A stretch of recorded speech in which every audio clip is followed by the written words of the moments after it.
safe for toddlers that are high in iron. Toddlers that are high in, you need iron. Yellow duck is fantastic. So toddlers are the same as adults. The only difference is that in the dose. So if it's a toddler, I'll just give a few drops of the tincture. Okay, whereas if it's an adult, obviously you take a full dropperful or a teaspoon. But for children in general, when the toddlers, you can use yellow dog. But remember that if they have you want iron, so you have low iron levels, you have to work on the adrenals. So they would do well with an endocrine tincture and maybe an adrenal tincture, just a few drops. Okay, but I'll also give them a few herbs for the kidneys.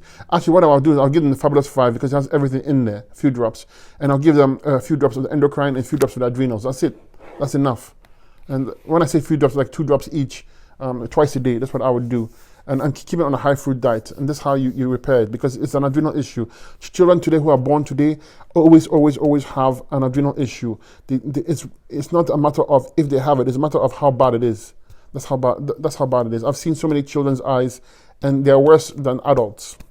So it's a very sad situation we're living in. But the good news is that you can always address it. Okay, you can always fix it. So it's not a big deal. But you have to get onto it. A high fruit diet, a high melon. Children love melon. Give them melon, like watermelon is fantastic.